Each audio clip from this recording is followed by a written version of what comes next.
Hello, Internet. Remember us? We sometimes play Dungeons and Dragons. Well, anyway, when we do, this is Hoard of the Dragon Queen. This happens every other Monday night here on twitch.tv/nerdimmersion.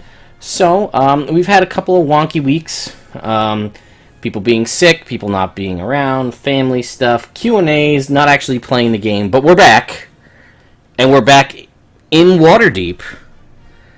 And we're actually going to play the game rather than just travel in a caravan. At least for like 2 days. And then we'll see what happens.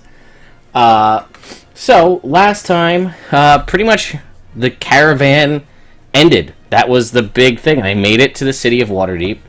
Carlin Amafel, the guy who they all sort of... Such a good Harper agent and such a good rogue, they forgot he was there.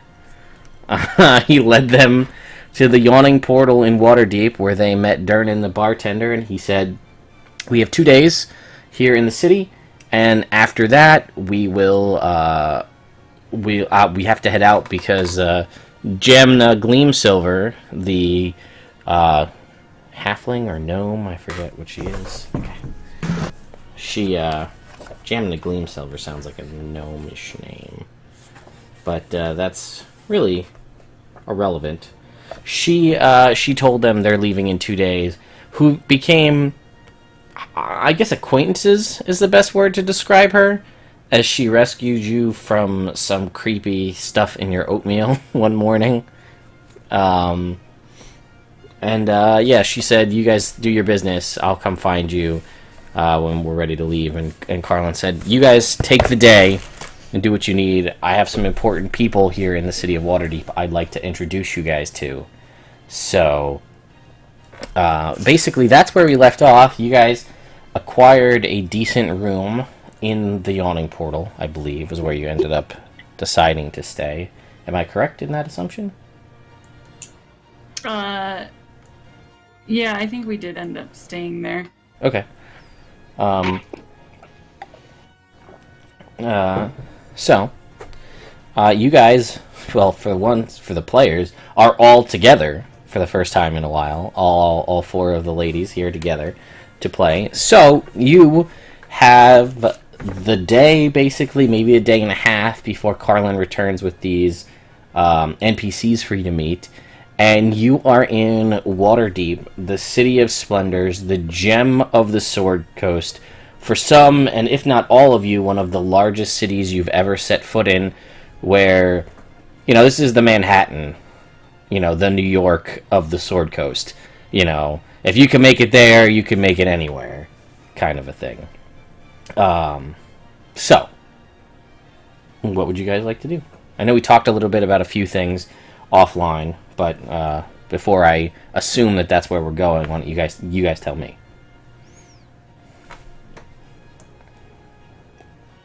Katie, you're muted. I moved my push-to-talk button to the other side, and I'm getting used to it. We're gonna sell stuff first, I believe, and then if we want, we can shop after when we have more money. Okay, so what is on the list first? Well, we have the Brooch of Shielding, Adamantine, Half-Plate, Demon Armor, and the Staff of the Adder, as well as some Amber and Coral that we have to sell. Okay, so the Amber and Coral, I'm not even going to bother role-playing that. There is, basically, there are tons of jewelry shops in the various districts. You guys can spend some time looking around, but for all intents and purposes, the Amber price that I gave you, 100 gold piece worth of amber, that's assumed to be what you could sell it for, assuming that someone can probably make a profit off of it. So you're easily able to liquidate that, and you have the gold pieces from that.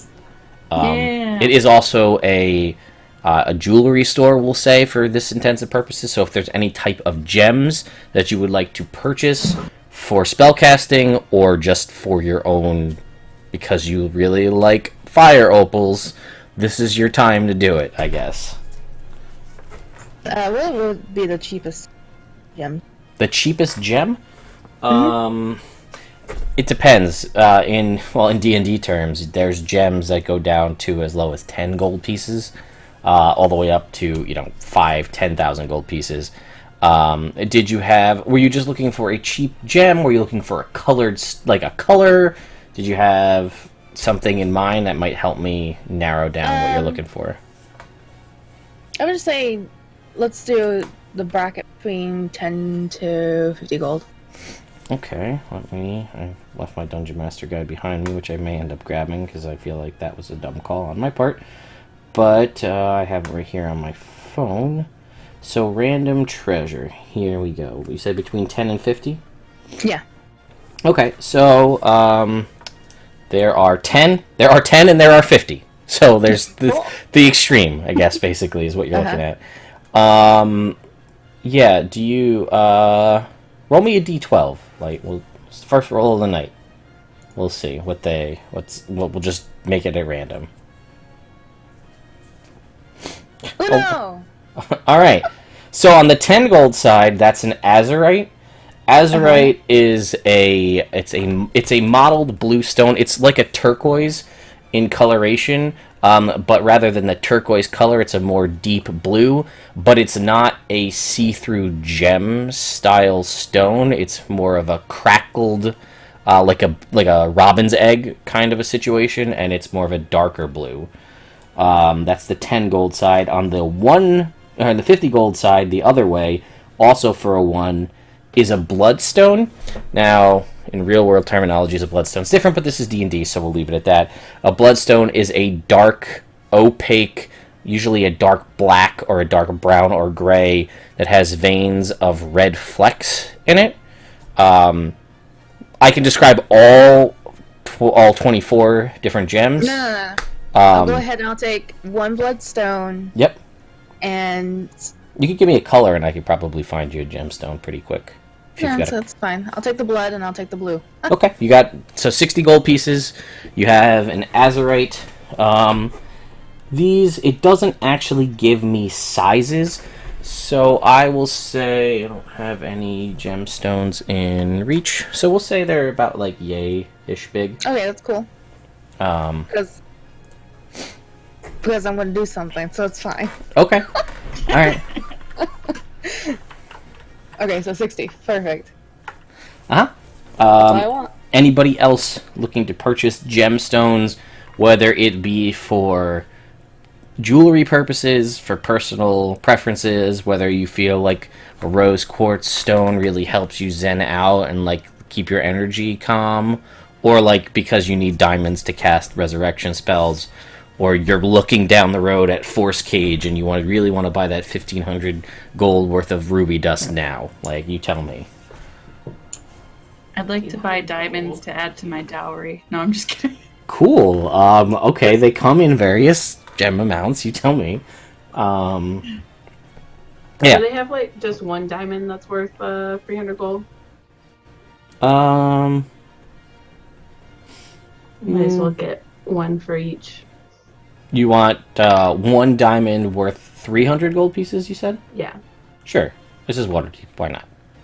So yeah, you can buy 1 diamond worth 300 gold. The benefit of... him? Sure. Make me a persuasion check. You should put it right in the center so it just hits you in the face as it dangles off of your... You're riding down and just get a bloody nose. It's a blood diamond now. Nobody will try to rob you, I swear. Yeah, I'll say you're able to haggle him down to like 250. I'll take it. Actually, sure. Do you mind if I can get those in dust? Oh yeah, if you want them just like powdered. Yeah. Yeah, that's no charge. That's easy. And how many uses would be if I had like small pouches? How many uses would be each? How small of a pouch are we talking? We're talking, like, say, this size? Probably, yeah. Let's go for that size. I mean, enough for those 2 separate. Are you gonna snort them? Is it like a dime bag? No. Get in the... You don't know this. I don't know. Lex is an interesting individual. I don't know. I will say that You could probably get one use out. I'll say one use out of the Bloodstone because it's a little bit more. The size would be proportionately smaller due to the gem size. But I'll say 2 uses of the Azurite Stone. So 2 of the blue and 1 of the blood. Oh, so if I'm doing like a pinch? Oh, if you're doing like a pinch, then we'll say like 10 and 5. Like a very small amount, then, yeah. By the way, everybody but Lux has a fate die. Never mind. Everybody has a fate die. So that Thanks, is... Ben. Love you. Yes. That is a reroll... I love 80 more. Yes. That is a reroll of a die that you can either use on your own die or to flip it the other way to make me reroll. But that's before the die is rolled. You're imparting advantage on yourself or disadvantage on me.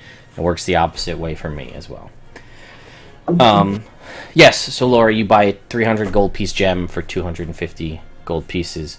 You know that the benefit of the Revivify spell is that Revivify is 300 gold worth of diamonds, whereas higher level spells are a singular diamond worth X. Like a Raise Dead spell, the 5th level spell, is a 500 gold piece diamond, whereas Revivify is just 300 gold pieces worth of diamonds. So if you had a ton of like cheapy little low quality diamonds, you could just gather them all up and that would work as well.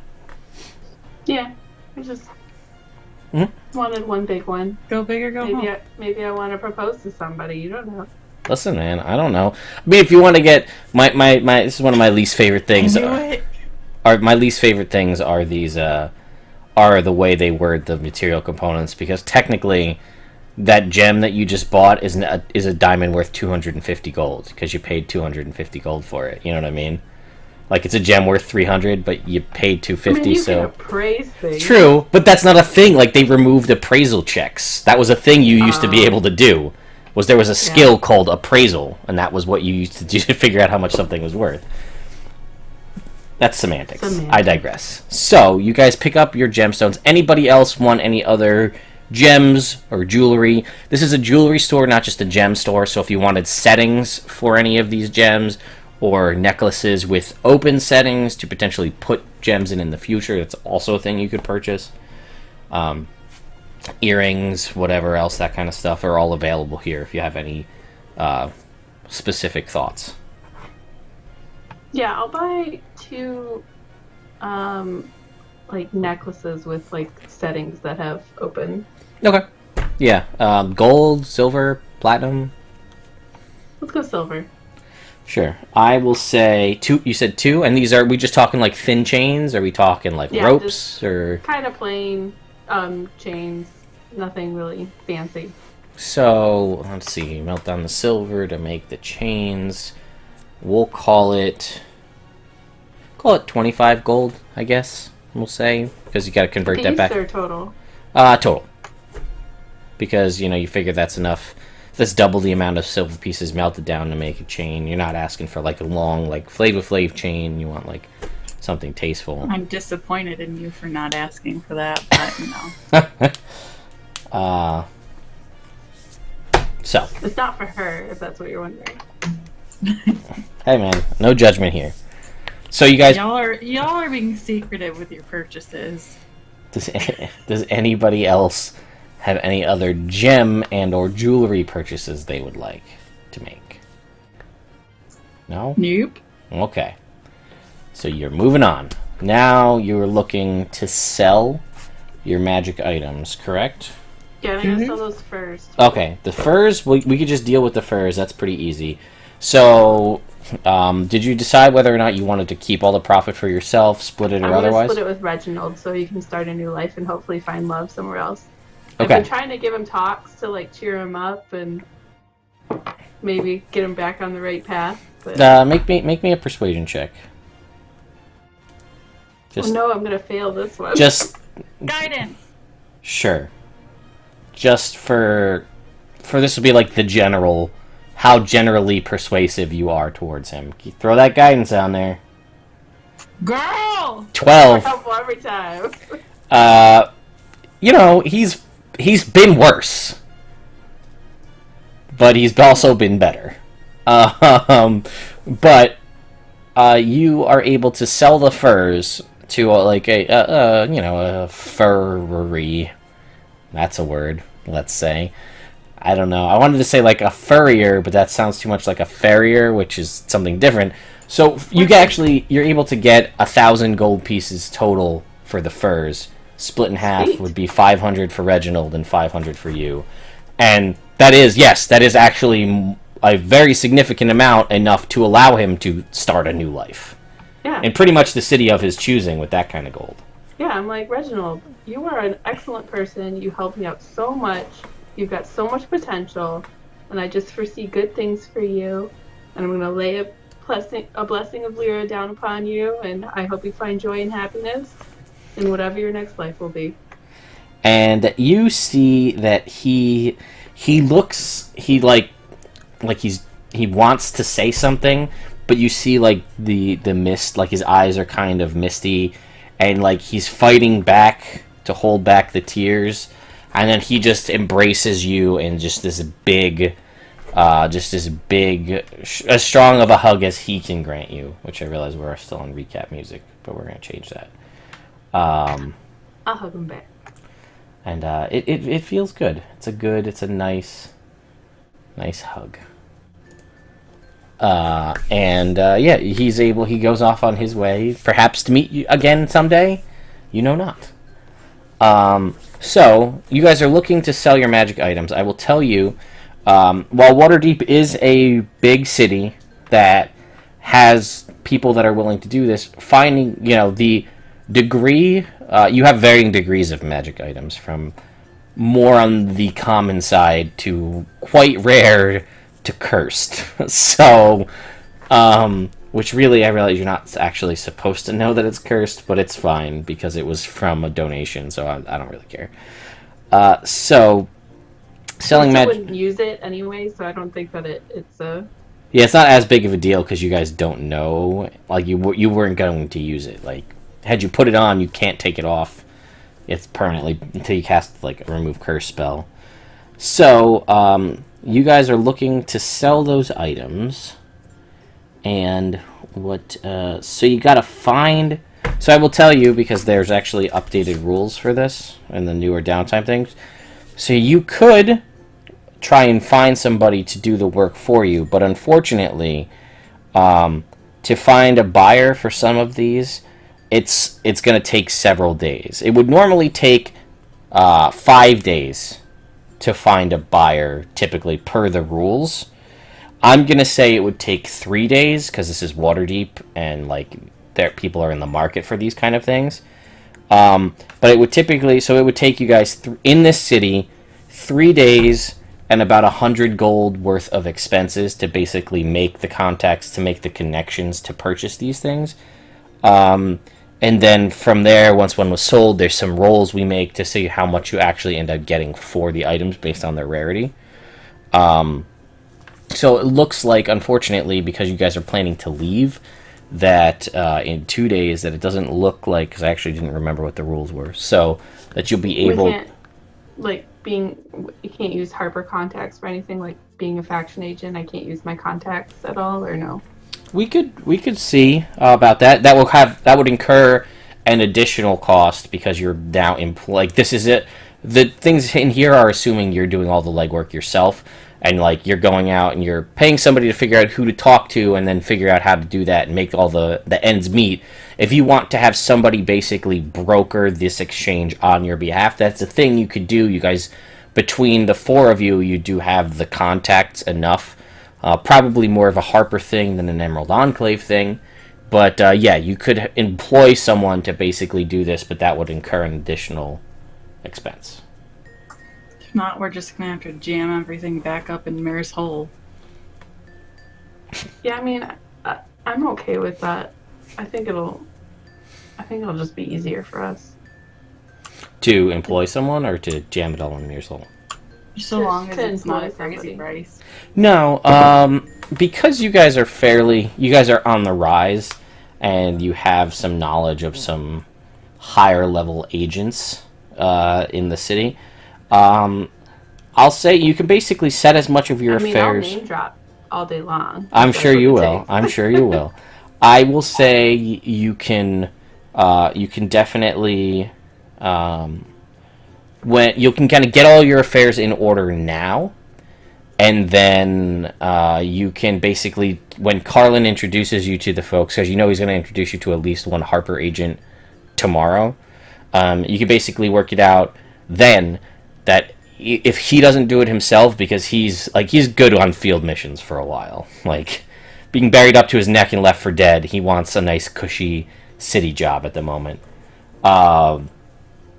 So he will probably, you get the feeling that he'll probably offer to help out for that. So you can start to work, and we can actually make all the rolls and things now. And then you'll get the money next time you're in Waterdeep and have the opportunity to get it, because he'll do the legwork. But, it's still going to take him some time to do it. I think that's fine, because we were just going to use this money for stuff later on, aren't we? Or because we've got a significant amount of money, I don't think we need. So I don't think that it's unreasonable, and let me ask you guys, the group here, that because it's all mostly being Harper-related stuff, and that Odella is the higher-ranking Harper agent in the group, that she would be the one doing most of the talking on this end. Is that a reasonable assumption? Yep. Okay. Then Odella, why don't you... So, I'll just, let me take down some notes, and we'll, because basically, like I said, it would take 3 days per item. Maybe we can get but it doesn't matter, like you said, it's for down the road. Give me the first item you're going to sell. Can you send me the list? Just list it off to me, Katie. Tell me what the first one is. The Brooch of Shielding? Oh, me. Yes, that you are Katie. Yeah, Brooch of Shielding. All right. So then, Odella, make me a persuasion check, please. With guidance. We're going to assume these are all guided. Okay. Man, we should have waited until I was 6th level, but it's okay. That's okay. You're doing all right. So, okay. Let me guide you. I think when you talk to him, you should be nice. Good. Is that your advice every single time? Yeah. And the next item was Katie. It is adamantine half plate. Okay, so that is still uncommon rarity. Go ahead and make me another persuasion roll that is also guided. Jesus. Guidances are really helping me, Katie. You know what? You wouldn't think so, but you'd be surprised. Alright, so next up. It is the demon armor. Okay, and that is very rare. So this is going to be your big ticket item here. So go ahead Do and you want to use your fate die? You know what? Yeah. Alright, I go will. ahead and... I actually have 2, so... Go ahead and mind make sending me a persuasion roll with advantage and guidance. 24, okay, and then the guidance. She's guiding you, but she really doesn't know what she's doing, so it's only a little helpful. Got it. Okay. And I'm really glad you used that fate die. Yes, that was actually bigger than you know. So that was it, right? Those were the 3? Nope, we've got Staff of the Adder. Okay, Staff of the Adder. And also 1 piece of coral. The coral you would have been able to sell with amber. Okay, cool. Then Laura, add 100 more gold pieces. Alright, and then Laura, one last persuasion roll.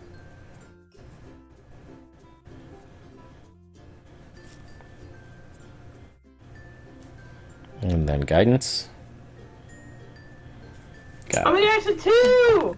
Wow! What is even happening right now? Crossing goes, and be assertive. And he, talked to the snake that came out of him. Okay.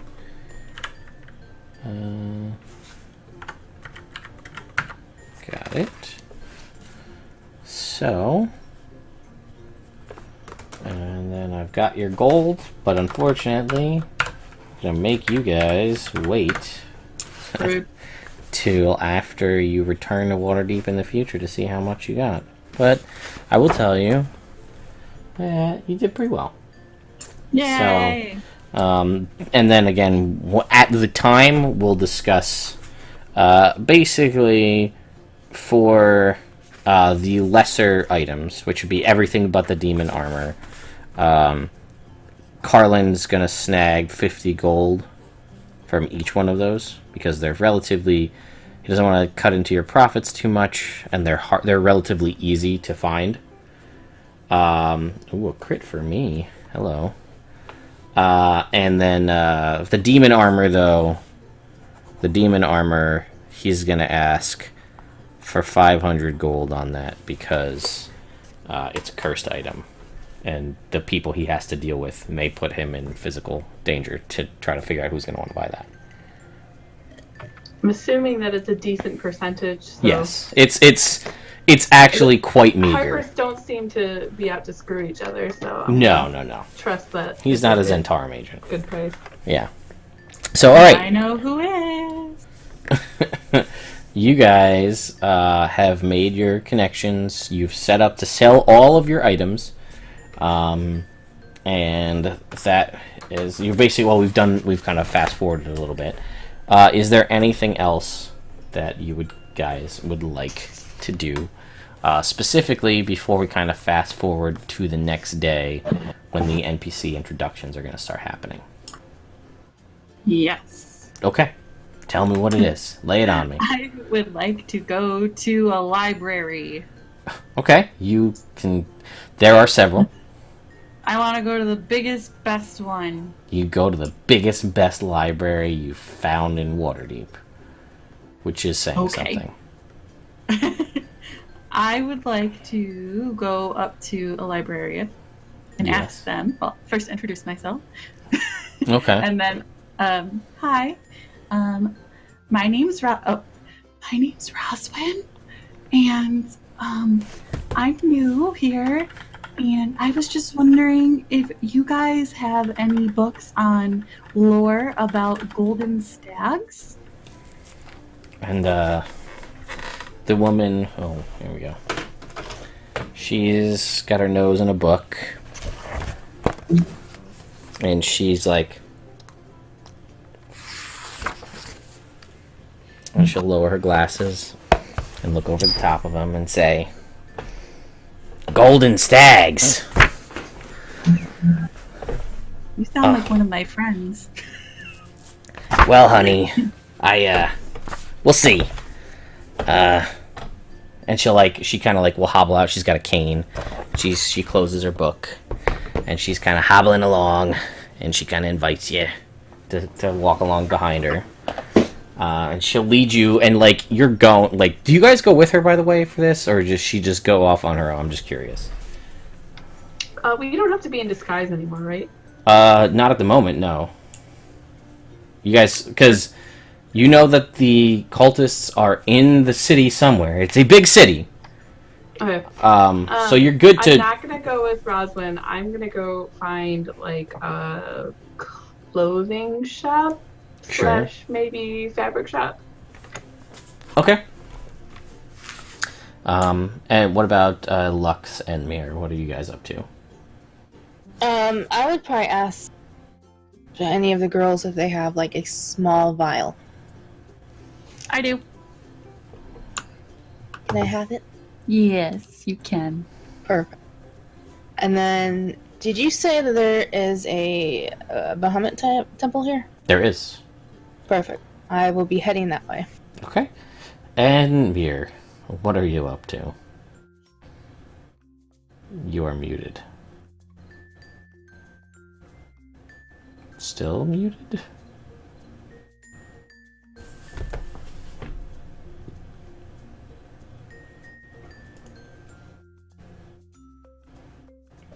I'm also wondering if she's been talking this whole time. I see. We all just stare at Mirror. We're like, Wow. Hear me now. Yes. Yes. Uh, So, what would you like to do? lurking in the shadows. Yeah? Any particular reason? What? Did you say you were lurking in the shadows? Because that's what I heard. Yes. Are you lurking anywhere specifically, or do you have a goal for this? Or are you just like No, Yeah. just around the perimeter. you're just being a creeper? I mean, this is Manhattan. Remember, these girls have gone off in 3 different directions. So like, are you going after one of them, or are you just like Yeah. that I'm creeper in I'm Times following- Square who's just like, hey, Following Roswell. okay, all right, following Roswin. Got it. Go ahead and make me a stealth check then.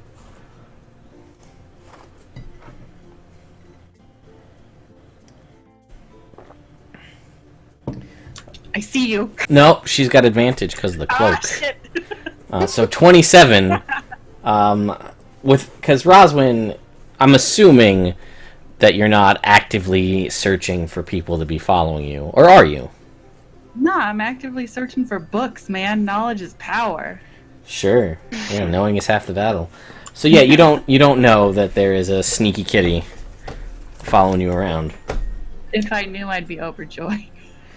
Yeah, I guess that's fair. So you continue walking around, and you are she's leading you. She will have introduced you that her name is Edna, and she's just this little old lady who loves books.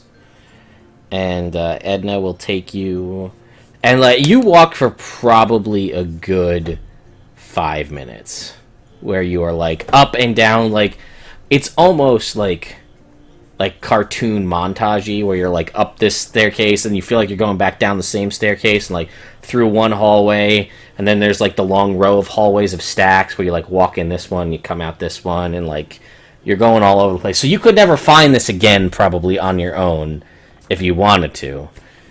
But eventually she will lead you to like a back section in the stacks, and it is all kind of goldeny and leafy green, and there's a lot of plant and leaf-based iconography on all of the spines of these books.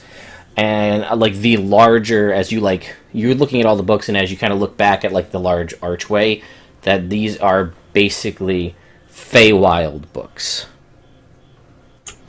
Ooh, pretty. And she goes, I don't know, it's probably in one of these. And she just kind of like waves at, like gestures at all of the books. It's very common, Feywild. Sure. So the gold stag is common in Feywild lore? Yeah. Or okay. And that is it's a thing they do. When she starts like walking away, and she's like still like waving her hand. She's like, okay. Thank you. and she goes, don't worry about it. And she just keeps walking away. She puts her hands on her hips. She's like, all right, time to get my reading on. She just goes and I guess tries to just find, some sort of just reading the spine, something that would kind of turn her on to the fact that it might be, related to what she's looking for. Okay. You could make me an investigation check. Green, I'm so good at those. You can guide Guidance. yourself. Too bad it wasn't with advantage. My God, I'm fucked.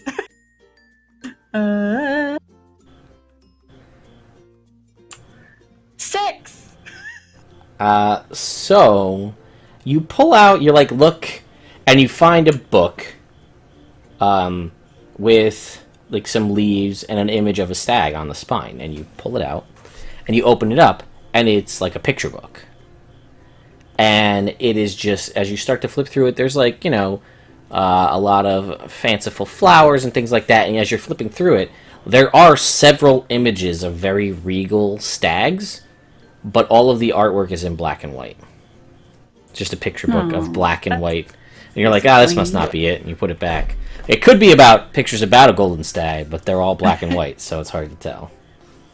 Is there anyone around who's like studying in this section who looks like they know like this is like their jam? Yeah, make me a perception check.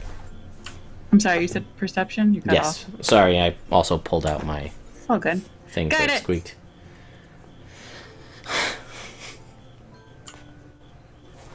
14. No, you don't really see. I mean, it is a massive like section because you, as upon thinking further back as you've walked through all these different areas, you basically have made your way to the planar section of this library, and there are vast sections on all the different planes.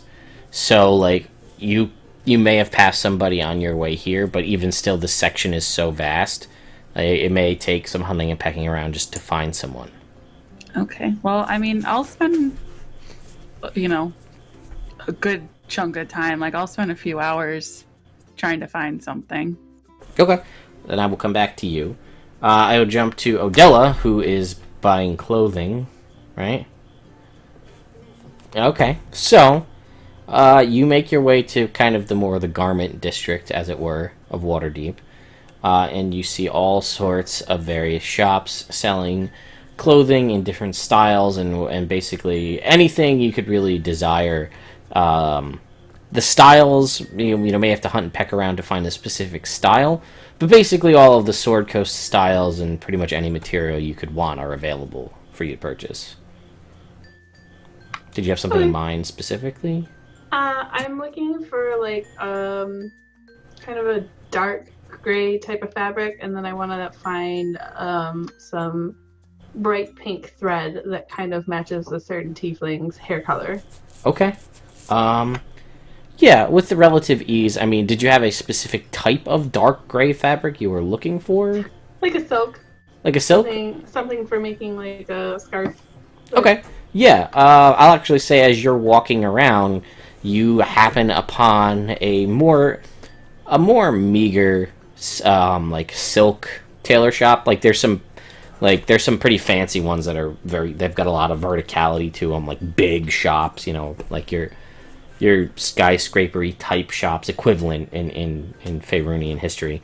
But you find a more like street level, more your average Joe kind of silk shop, and you actually run into Nathan, who is unloading his silks to this shop owner. So he's already sold these, and he's unloading them to it's just him. There's an open roll up kind of door where he's just basically lifting up crates. I mean, they're crates of silk, so it's not that heavy, but he's moving them over, and he sees you and he waves and he calls you over and he asks how are you? It's thank you so much, and we finally made it. I can't believe it. I didn't think we ever would. I know, it took forever, Nathan. I see you. Did you do okay? And he said, yeah. Those silkworms, that would have been a bad day. I would have had, basically my livelihood would have been ruined. Well, I'm glad that we could help you. But yes, I appreciate it. So the shop, good shop, bad shop. Looking for some stuff. What are you looking for? And he's like, what are you? And he's moving stuff as he's talking to you. I am looking for some nice dark gray silk. And he's like, is there anything specific you're looking for as he's moving these, boxes around? Just something that maybe could be made into like a scarf or a head scarf, something like that. And he sees the gears are turning, and he picks up another crate and he goes and he's moving it over, and he goes up, and he a bolt of dark gray fabric falls off of the cart into your arms. And he goes, I didn't see that. And he puts the boxes and he just keeps going. Thank you. I mean, He goes, for what? I didn't see anything. Nothing. It was lovely to see you. I will be on my way, sir. and then he just starts and he just starts keeps going. No big deal. Awesome. I just need to find some like nice pink thread. Yeah, and then that's relatively. I mean, I'm not even going to bother because, unless it's like pink in metal, like gold infused thread, it's fine. It's not going to cost you anything to Just something nice enough to match whatever the silk is. Cause it's silk. So it's easy to find, and the price is negligible. So I'm not even going to bother charging you. You're able to find it. And I'm assuming, being kind of a nicer dressed lady, that I happen to have a sewing needle on me, or do I have to go buy one of those? Yeah, I mean, it fits in your backstory enough that you would have that kind of stuff, as you are more of a, I don't want to say hoity-toity, but basically, I don't feel like it's unreasonable for you to have, like, an emergency sewing kit for, like, if you tear part of your clothing, you want to be able to fix it. Okay, that's all I want to do. I'll head back towards the yawning portal I think we're staying at, right? Mm-hmm. So, Mir, I'm not going to really have much to talk to you about as you are creeping in the library as Roswin spends... it's a really good... Watching me struggle. Yeah, watching Roswin look at books for a couple hours. You know what? You can make me an investigation check, Mir. We'll see.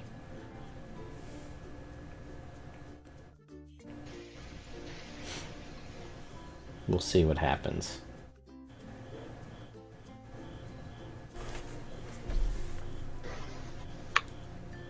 Maybe, if you're... There we go. Nope. I was... Alright, 11, so... You're basically in the same boat as Roswin trying to find these books. Had you rolled well, it would have been, a cute thing to find the book and, when she's not paying attention, put it out in front of her on the desk. So she's like, oh, look, there's the book. But not with an 11. Because I'm like an urchin, I don't read that well. Hey, man, that's your call. Sure, why not? And then, Lux, we will jump to you as you are able to head to... you're making your way... we'll say you're basically there at the Bahamut Temple. There are several different temples all throughout Waterdeep, and Bahamut is one of the more well-recognized deities, as are... There's pretty much a temple for basically everyone, but you make your way there. Okay. So I'll probably, sometime from me walking to there, I would grab some, that perfume bottle. Yes. Of saffron and incense. Yes. And I would have poured some in there. In the little vial. Got it. Yep. And put a pinch of both of the powder thing in there. Kind of mix it. Sure. You got a little gem-infused saffron oil there. Sure. And yeah, I'll step inside and see if they have a little offering area. Yeah, there's this, I should probably change from the upbeat Roswin music, but every time I try to do that I find music that is not fitting or apparently is copyrighted, so we're just going to keep this going. But yeah, you're able, it is a very, you walk down this kind of the center aisle, and there are the pews on either side, and this is a very large structure, a lot of points, and there is most of the beams and the outer structure of it is all platinum, which makes sense given that Bahamut is the platinum dragon, king of all good metallic dragons. So it is, and there's a lot of platinum and deep royal blues are sort of his color palette.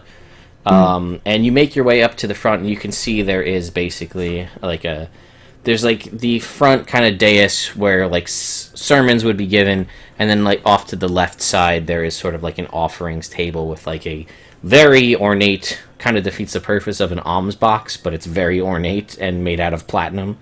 But there is an offering area over there. I would walk over there and grab out one plat. Set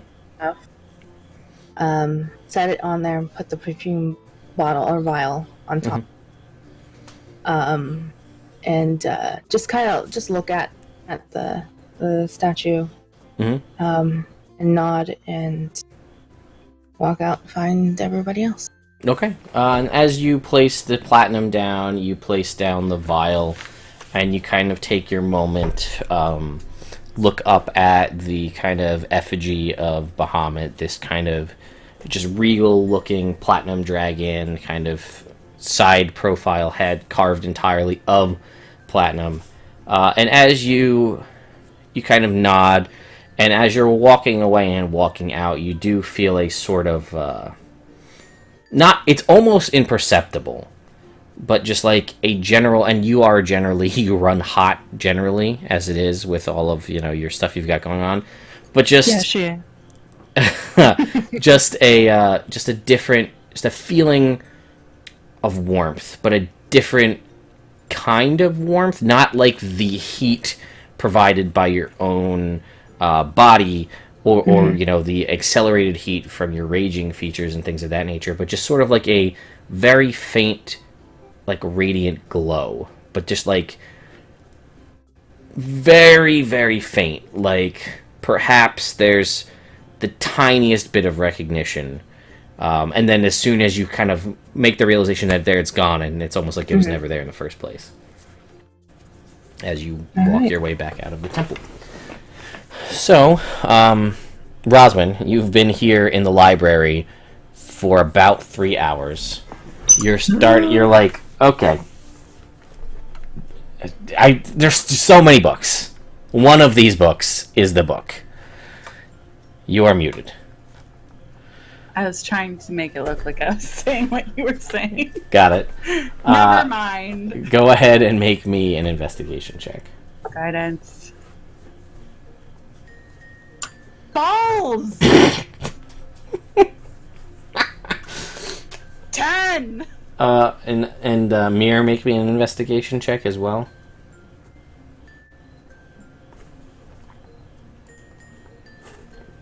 So, you are looking for books, Roswin, trying to find these books, and in like a Roswin-like fashion, you're like pulling out this book, pulling out like, is this the one, is this the one?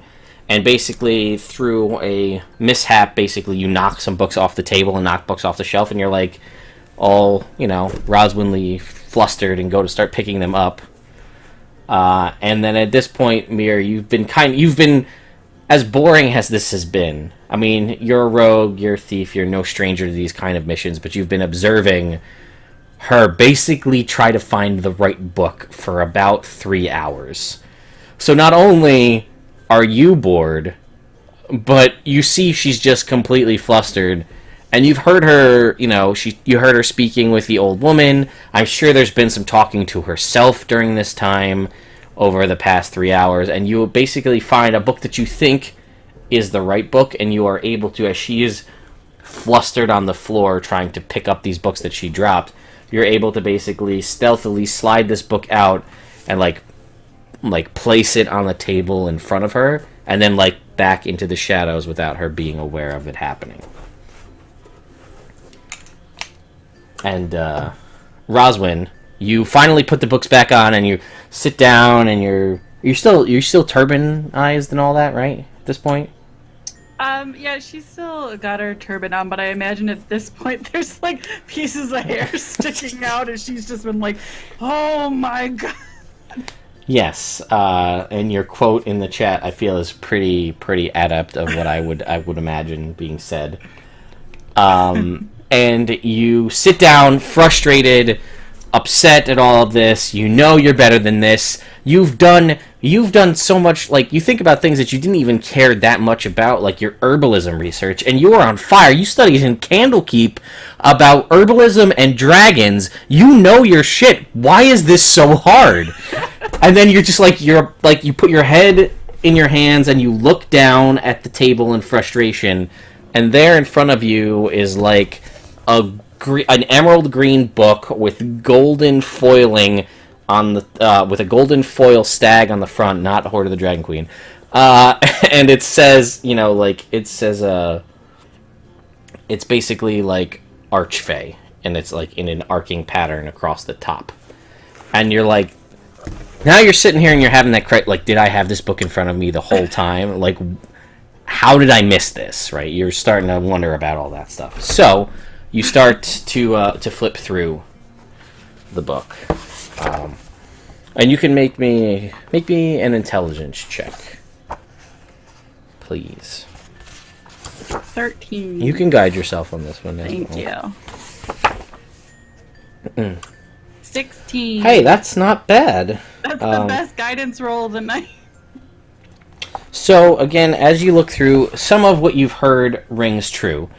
That golden stag iconography, elks, basically, this had an elk-like appearance to it, it is a popular Fey symbol.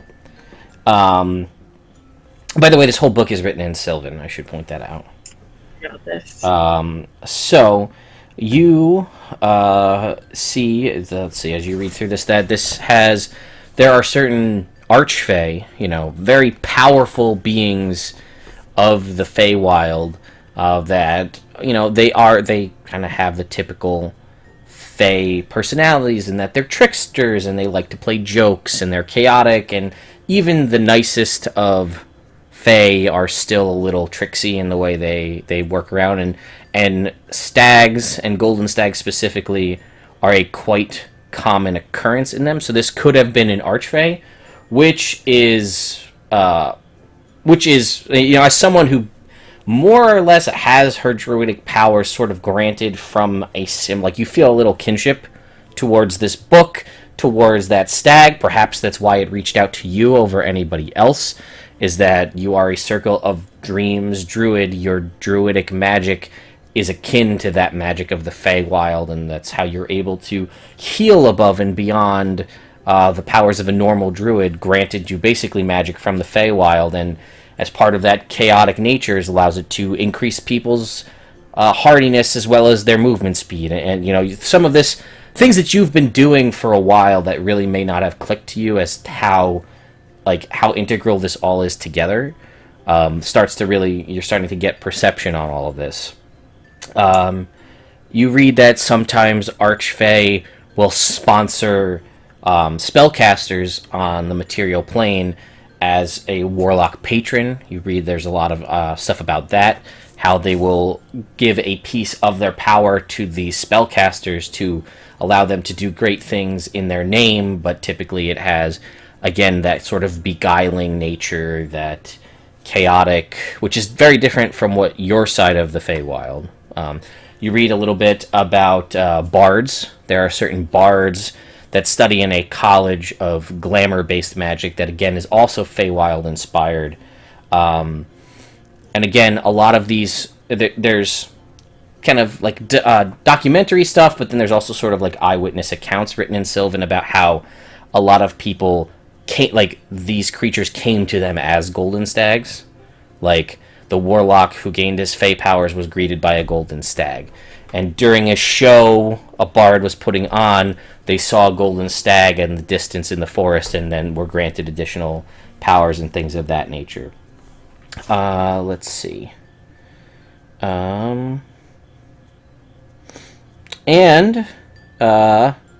You also read as you're reading through, and there's a lot of this.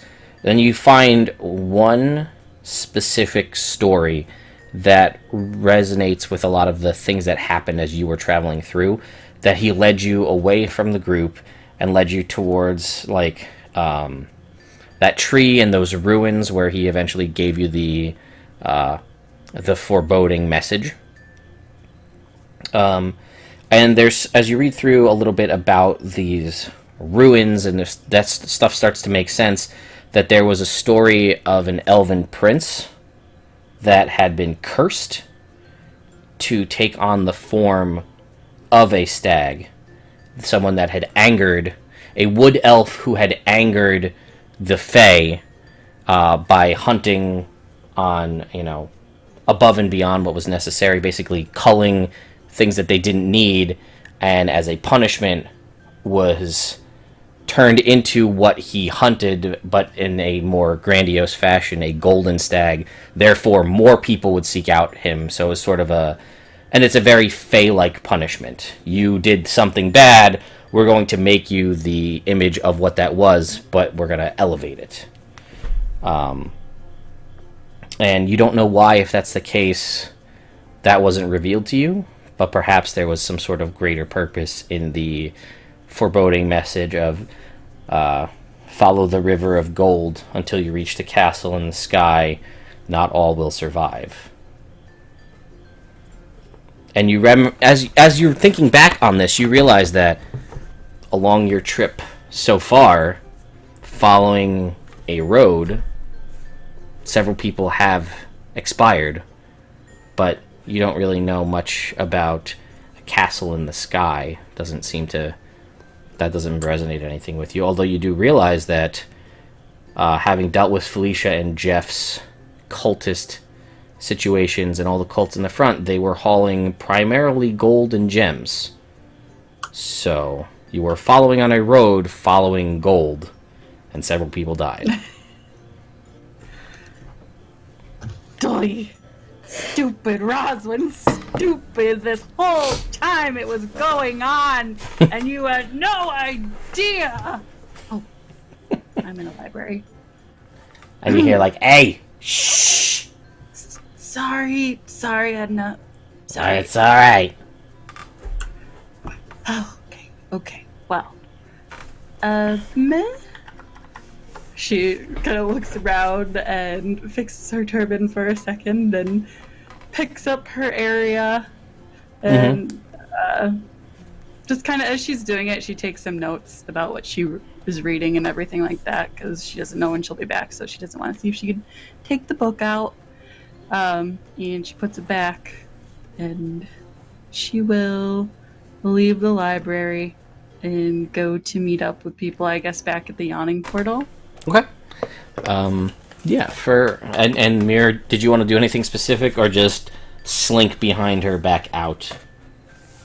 I'm going to leave the library. Okay. Alright, so you guys make your way. Everybody basically around the same time makes their way. There's a little bit of a gap there, but you guys all make your way back to the Yawning Portal. Where you've all concluded with your business, and yeah, you all are there.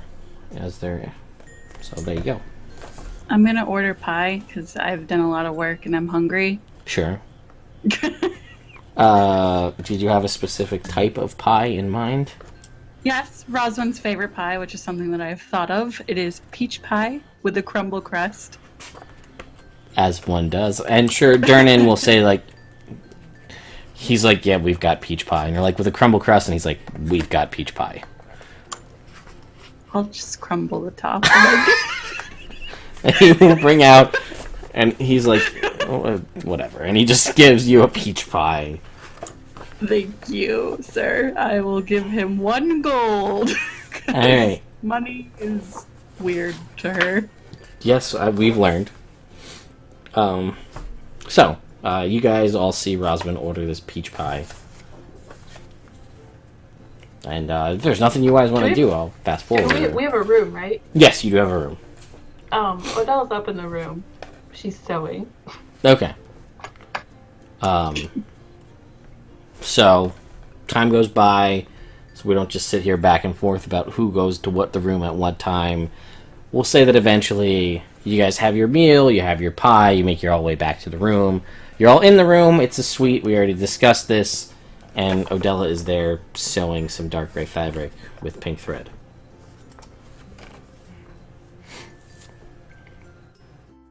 You're muted again, Katie. I went to the library today, and, I was looking for stuff about the Golden Stag that I saw, and, I found it, pretty quickly. Didn't take long, because, I've studied Sylvan for many years, and, yeah, I found some really interesting stuff. People were asking me questions about them because I just looked like I knew where I was going. Oh, is that why it took so long? Yeah, because it's good to always help people.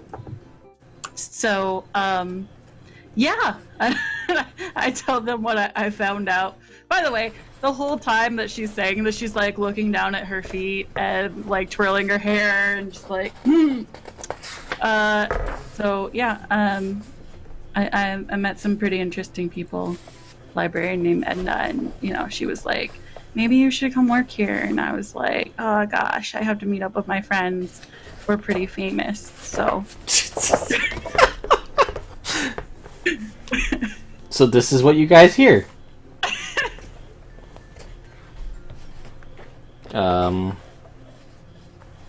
Comments? Concerns? No? It sounds like you had a full day. I'm glad you enjoyed yourself. Yeah, it was pretty simple. I just came right in, just plucked that book off the shelf and got to work. So I didn't even get flustered being in such a big library. I was like, whatever. Been there, done that. What are you doing? She looks at what you're doing, not wanting to talk about it anymore. Oh, picked up some silk from Nathan. Making something. Well, I like the fabric a lot. It's almost black, which is mine and Poppy's favorite color. Yeah. And again, Mir, you heard this entire conversation where she talked about how she very quickly found the book and all of that stuff. As you recall, clearly that didn't happen. We're Oop. Uh-oh. she would. What'd you say? You totally cut out. Yeah. I said Mira is looking at her finish. She doesn't say shit. Got it. Okay. Guess What a nice lady. And Lux, did you have anything you wanted to chime into this whole weird exchange, or we can just keep on keeping on? Keep on going. All right. So you are able to continue your sewing for the rest of the evening. You guys share your pie. Things are great. And you guys eventually retire for the evening to wake up. Actually, Yep. if she's sharing pie, Yes. off to the side, I actually take one of the pouches and sprinkle some stuff on top of the. Got it. Okay. It was Lux who poisoned us. Oh, you guys don't see this? She's. Wait, maybe I do. Roll your sleight of hand, lady. I mean. Are you really looking? I mean, I could have just got up, went somewhere. I mean, Yeah. I have the pie. Like, I mean, I Listen- took a slice of it. I mean, do you go to a different room with your pie? You're like, I don't like it when you look at me when I eat. It's like okay, every that's girl fine. on a date. I'll sleight of hand. All right. Sleight of hand I'm check. not gonna then. like actively do a perception, but like I'll use my passive. 17 is my passive. So you notice that Lux sprinkles something on her pie, and then Is that cinnamon?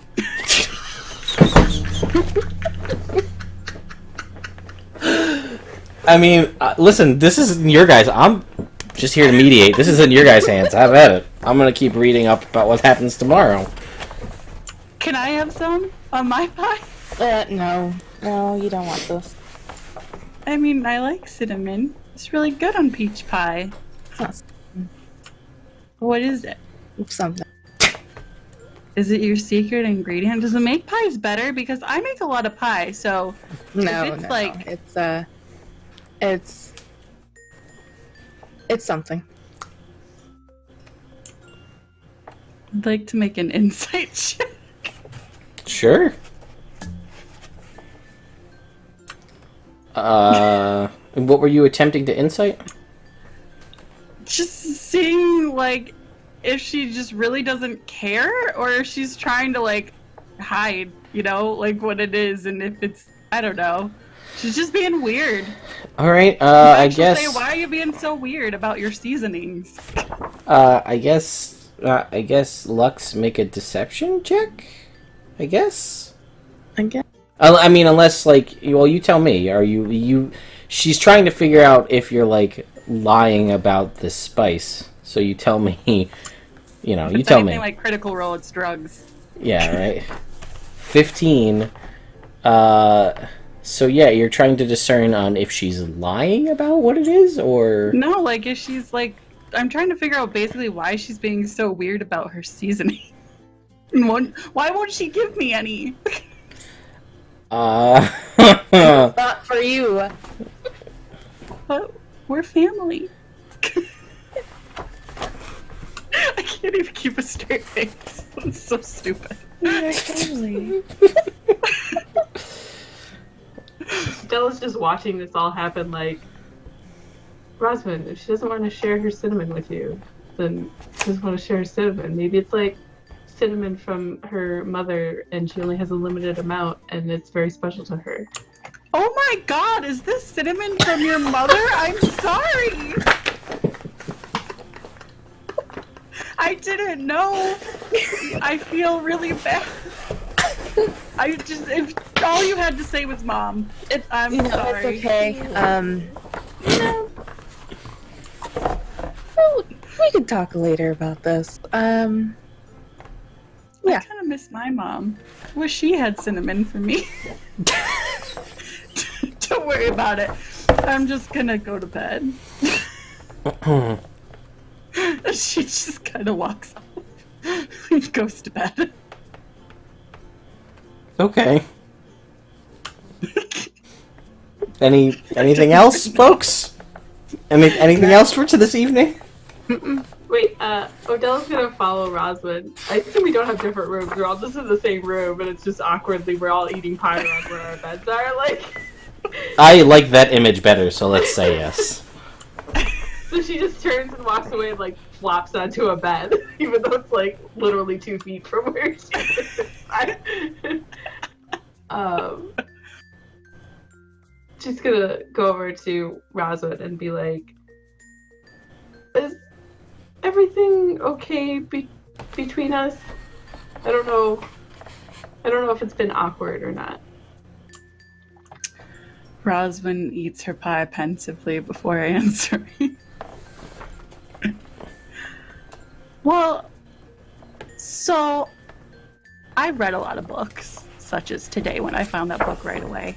And I am also a book enthusiast. yeah, I saw you reading that Abyssal. That's pretty cool. Languages are important. What are you?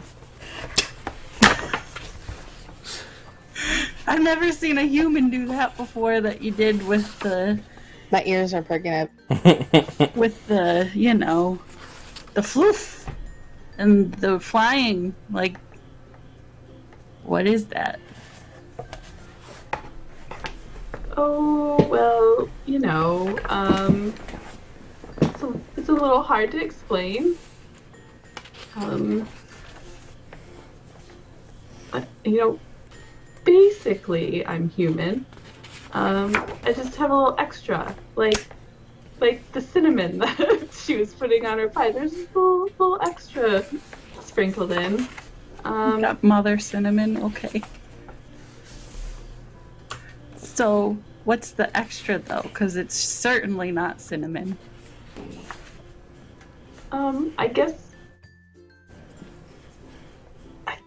I guess you could say it's celestial. I do have a question, Ted. Would I know from knowledge in the past? Make me a history check.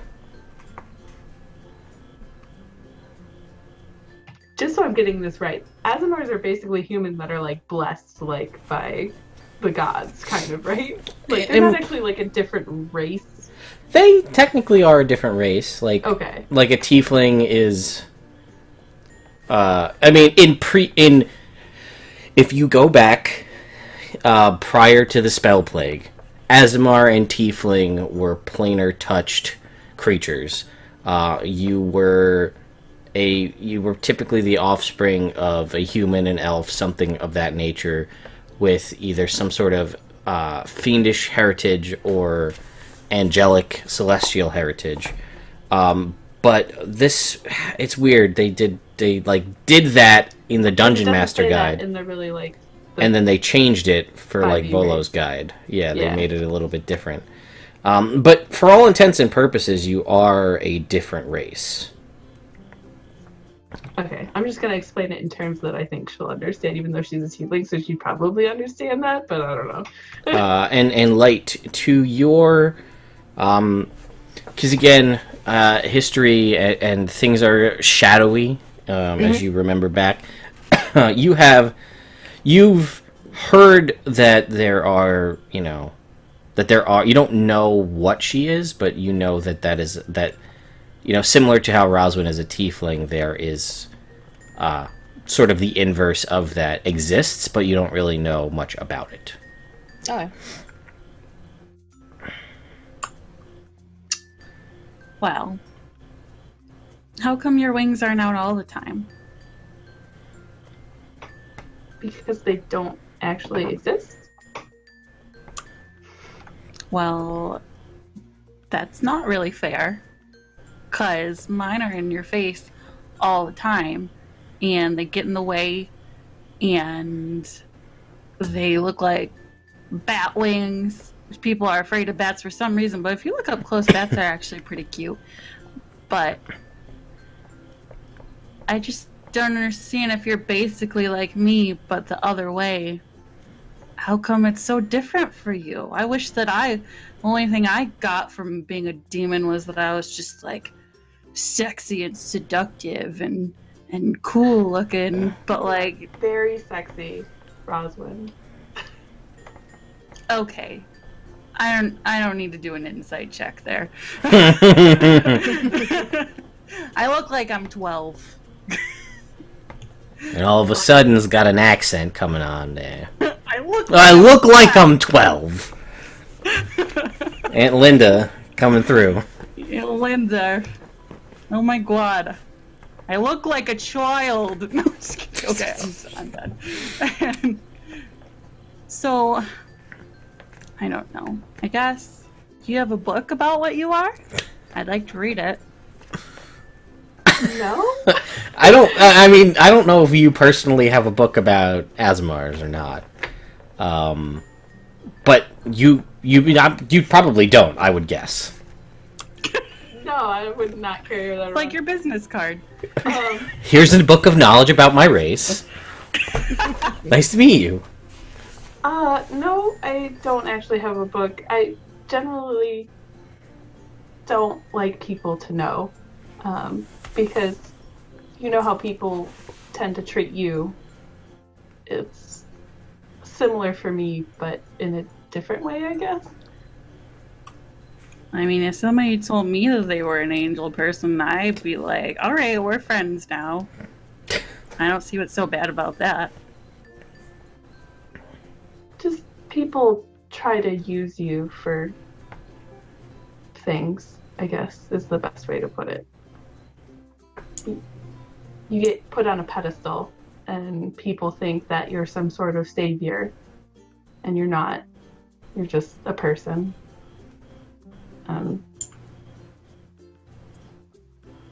It's a lot of pressure. I mean, I guess if somebody put me on a pedestal, I'd feel pretty special. And if they thought I was something awesome, something that could protect them and stuff, then like I'd want to do that.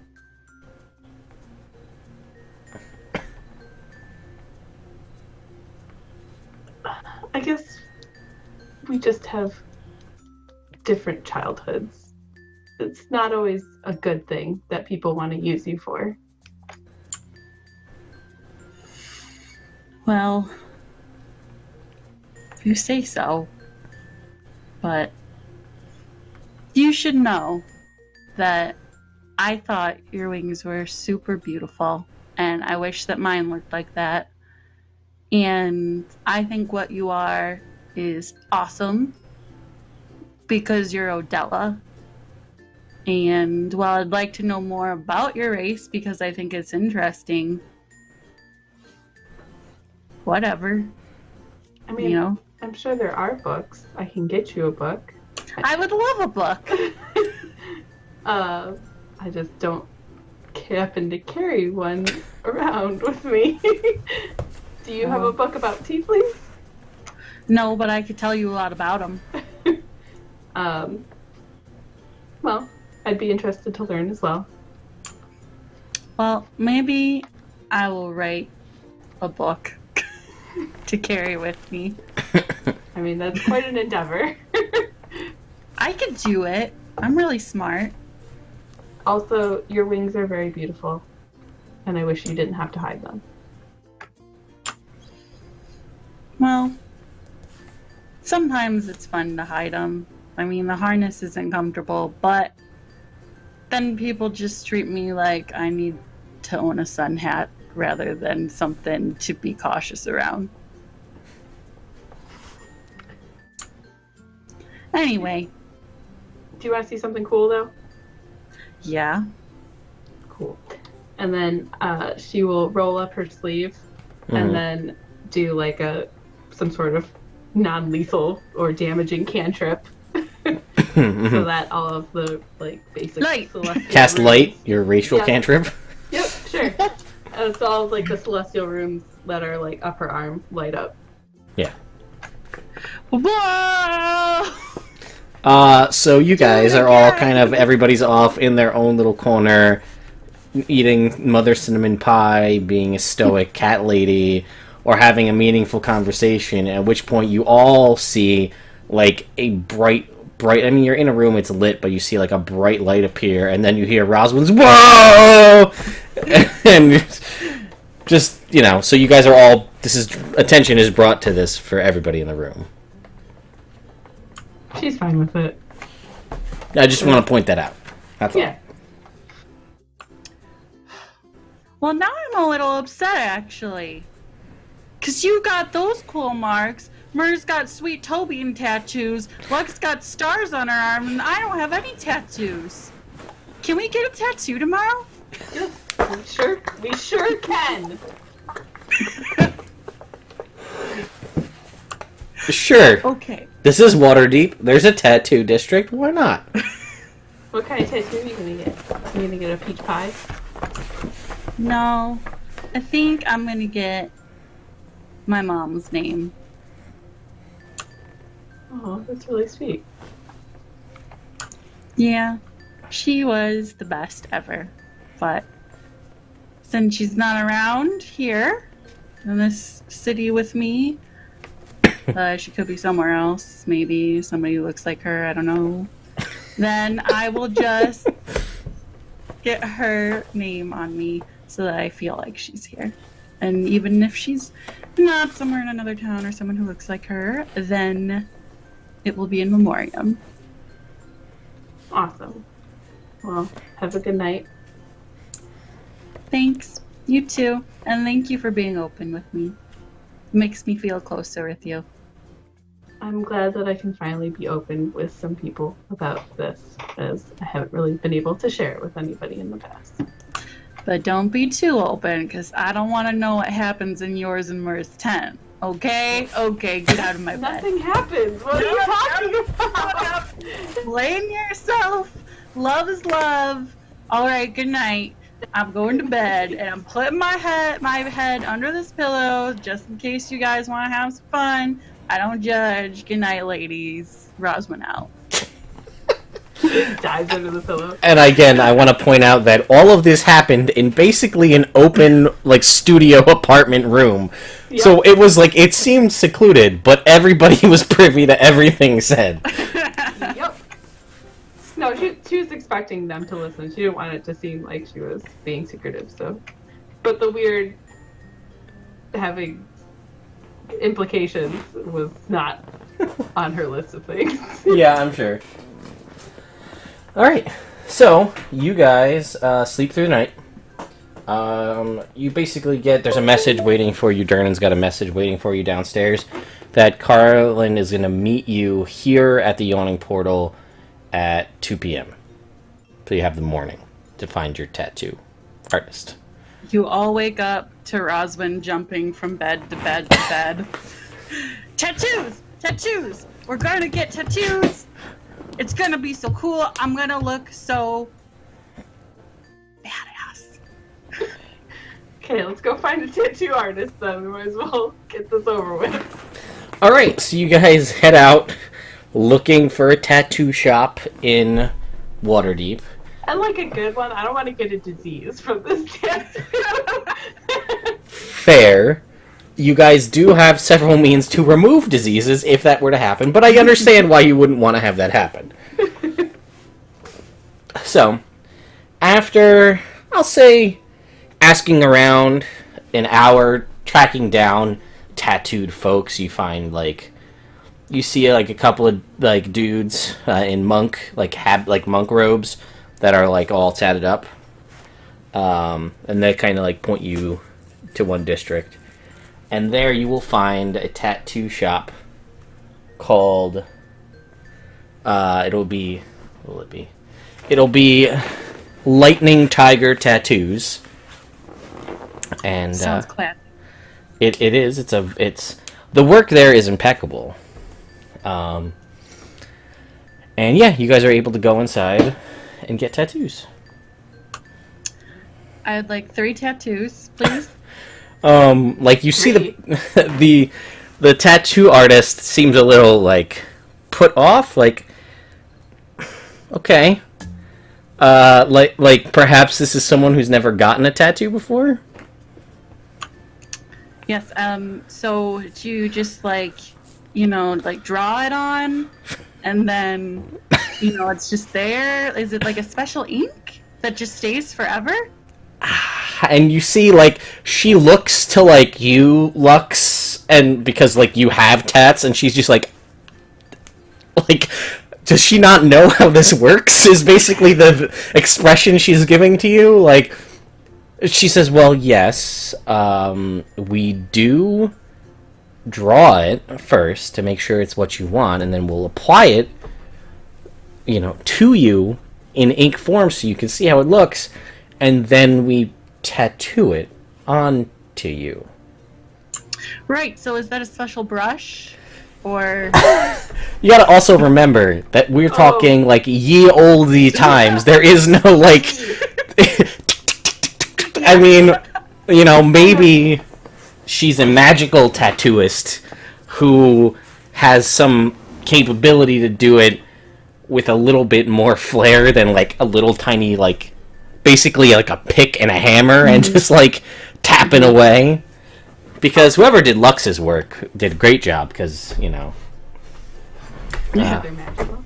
So I grab Rosin by the shoulder and I'll kind of pull her aside and whisper how tattoos work by the fact that there's a needle that goes into your skin that puts the ink in there and all that kind of stuff.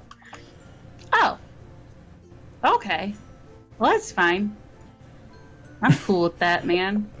People sew each other up all the time. That's how you stay alive. Let's do this. Alright, so, basically, you said you wanted 3 tattoos. Where did you want them, and what did you want? Right. So, on her arm, on her bicep, she's going to get Eleanor with some flowers around it. Okay. She is going to get, an A on her collarbone. Okay. Just a stylized, just a letter, I'm assuming in a font that you can discuss. Yep, and then the little N flicks off into a leaf. Sure. For style. Of course. As one does. And she's going to get a peach pie. Seriously? Yeah. Oh my god, I love it. This is amazing. She's gonna get a peach pie on her shoulder.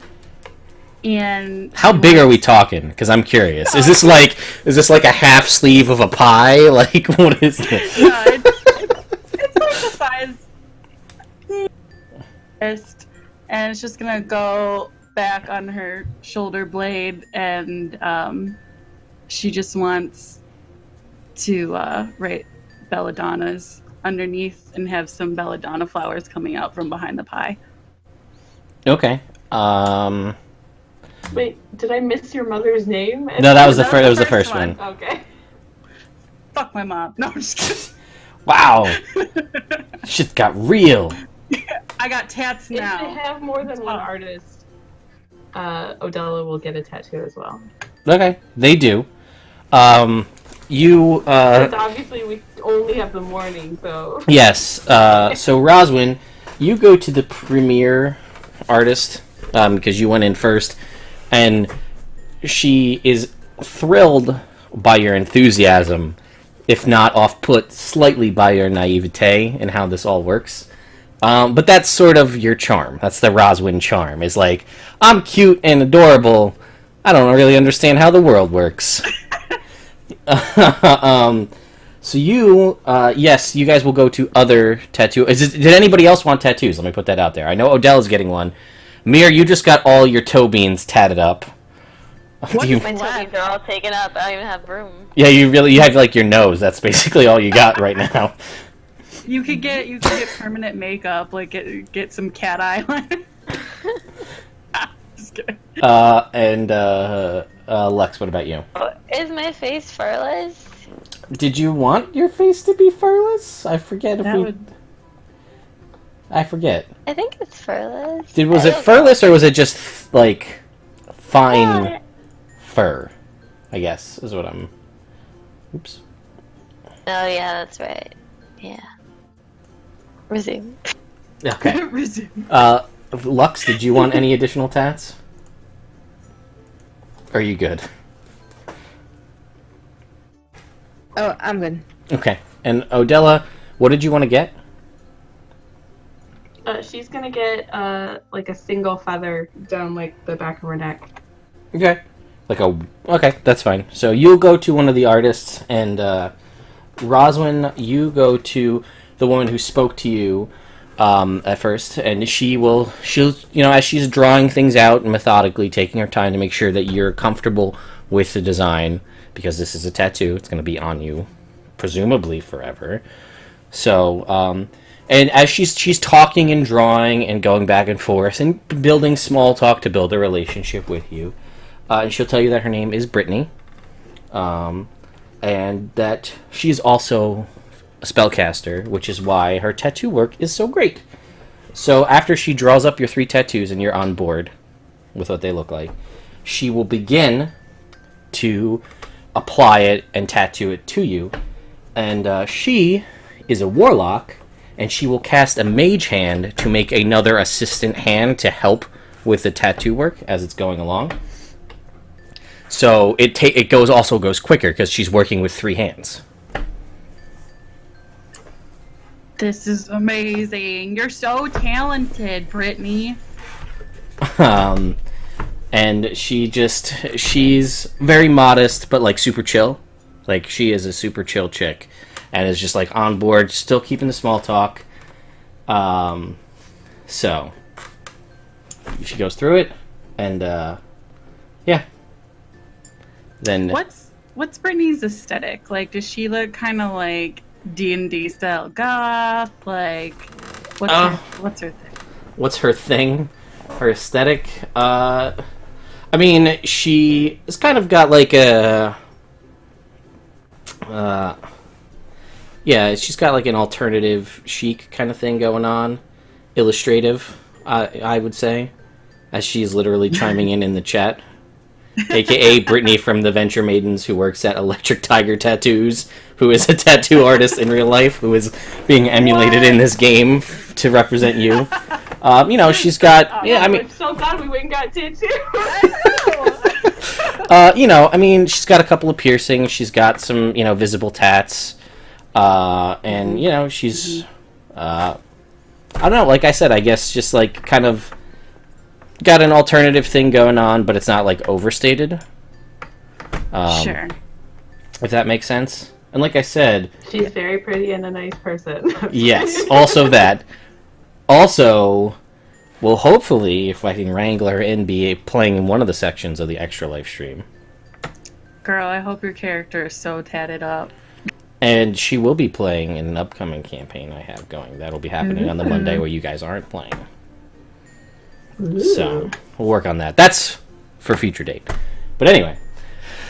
So yes, she takes the time and she does your 3 tattoos exactly as you want. There is obviously some pain, but everything is completely sterile via prestidigitation. It is magically clean. So there are no issues as far as infection or anything of that nature. She keeps a very clean workshop. I feel like after all this explanation, you're like, and you get Earl, Odella, and he looks like Hillbilly. Listen, Jim Bob is a great tattoo artist. No, you actually, Odella, your tattoo artist is Wong. He's another one of those similar dressed to those monks that you saw earlier, and he is kind of shaven head, and he's got kind of a like a crimson red robe tied with like a white kind of geese sash belt. But he is also, and you can see he is, he's got kind of like his gi is sort of like open, and you can see a big, like he's completely hairless. He's got a big dragon tattoo across his chest, and he has he's got like a chrysanthemum tattoo on his arm, and like a stylized mountain tattoo on this like kind of shoulder, and he's covered in tattoos, and he's just like he's got that kind of whole Eastern monastery mysticism about him, but he also has like surprisingly a sense of humor that you wouldn't expect, and like he's joking with you and having a good time, and just like generally asking how you are, making sure you're very comfortable, because there's a lot of movement that happens back here on the back of your neck, so you got to be careful because there's a lot of nerves that like could make you and it screw up. So Yep. yeah. So you guys get your tattoos. It takes yours actually, Roswin. You managed to get like 2 done in about the time it takes to get the 1 done, because Wong is just he's like, you guys are having like, it's about 50% work, 50% small talk joking, because he's like a fun guy and that's sort of like his thing. But Brittany's also working with 3 hands. So I can't look at the chat right now. But you guys managed to get your tattoos. It is about 1:00 in the afternoon. This is like record-breaking work. No, he said 2:00. Oh, okay. So you guys, I mean, you're a little stiff, and you have, but thankfully, you guys have access to magical healing, so you can expedite I was gonna say, can I ask the tattoo people if I heal this, will it go away? They actually, you'd be surprised. They say you'd be surprised how many people ask that, and they will actually describe to you, both of you, the specific means and the ways to go about using your healing magic to heal it, but not remove the inking. So there's a process. It's not just like, cure wounds, because that'll, you got to be careful how you do it. But they're able to take care of that, and everything will be a-okay. Okay. Lovely. Follow the instructions. And you guys do that, and you make your way back. I rub some oil on it. No, I drew to grab Brittany a dark purple lily flower crown, and then I leave and go back. You do. It is beautiful. I tell Wong a body joke and then punch him on the shoulder. And he takes it and he laughs, and he's got like that, like the laugh of a dude who's like 300 pounds and super jolly. But he's like 185 and trim, like, and just heavily muscled. But yeah, I love it. So Lux has a lot of language proficiencies, apparently. Actually, no. It's weird because their thing changed. I lost all my information on that. I know, side. there's a ton of stuff missing. Even my What? HP was wrong. It was I think they Go updated. into the settings. It's a change they did to Roll20, but if you go into your settings and change it to simple instead of... Where's that You option? hit the cog. You know how it says like bio, something, whatever, and then there's a cog Mm-hmm. on your Where is character it in sheet? there? Far to the right. No, like in the cog page. Where is it in there? Yeah, far to the right. And you'll see like encumbrance, inventory, features, and traits, and change those all to simple in the general options. I see. Thank you. Yeah, I noticed that when I made the lion Much better. thing, they changed, like, they added, like, some graphical changes and stuff. So, I don't like it. I don't like change. well, Yeah. I was like freaking out at first. I was like, no, everything that I wrote is gone. as you talk about how you don't like change and you just got 3 permanent things attached to your body, you guys make your way back to the yawning portal, where Carlin is waiting for you, and he is flanked by 2 women. One is a moon elf woman, and the other is a human female. Phoenix? No. No. Okay. Maybe one day. So there is, yes. So, let's see. She's got a kind of light, the elven woman has kind of a light, like almost a platinum blonde, like Daenerys Targaryen style hair. And the human woman has silver hair.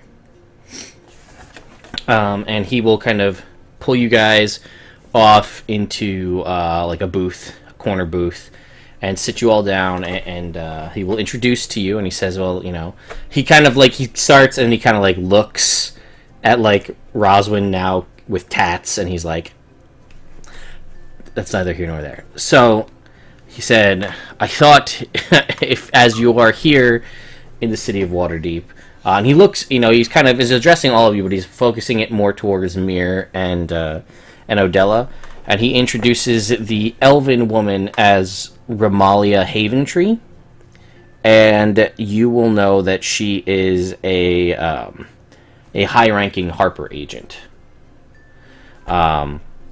Is this the silver-haired woman? Or No, the this is the blonde-haired woman. She is the elf, yes, and she is on the council of Waterdeep. So she's pretty high up there, and he just wanted to make sure that as you guys are on a mission for the Harpers and for the good of the realm, that he had the opportunity to have, you know, at least he would be remiss if he didn't introduce you all as, and he would have, he tells you that he filled her in on sort of your mission from Leosin and Onthar and what's going on, and she is just generally overjoyed. Because she tells you that she feels like this is very important, because a failure, the ultimate failure of this mission, will lead to be the end of all beautiful things in this world. As Tiamat is the lady of chaos and destruction, and if she were to, if this were, the rumors are true, and she were to eventually be freed, that she would just lay destruction as some form of sentient natural disaster tearing apart the realms. So I applaud you in all that you do. And she's just like, if there's anything I can do to assist you, I will. But if not, I look forward to reading you a report. And she again looks to Odella and Mir, as you guys are both Harper agents. I will hand over a report. Yeah, you give her, like, the report that you've written, and Mir, you can too, like, stuff you've been keeping tabs on so far. And she just kind of takes them and, like, stows them in her robes knowingly. And then the other woman, Carlin will introduce you to, and he tells you that her name is Elia, and he says she is one of the more elusive and illustrious members of our little ragtag group of heroes, but basically that she is just she has vast resources, but well, I do not mean to speak on her part, as she is she keeps her she's quite secretive, And the entire time that she's there, from the second she walks in, Lux, she is just staring at you the entire time. Like, her eyes, her piercing blue eyes never leave. Like, she's just like she's not like overtly staring at you, but like you can feel, like, even if you're not looking at her, you can feel that she's looking at you. She must be a PitCon fan, Lux.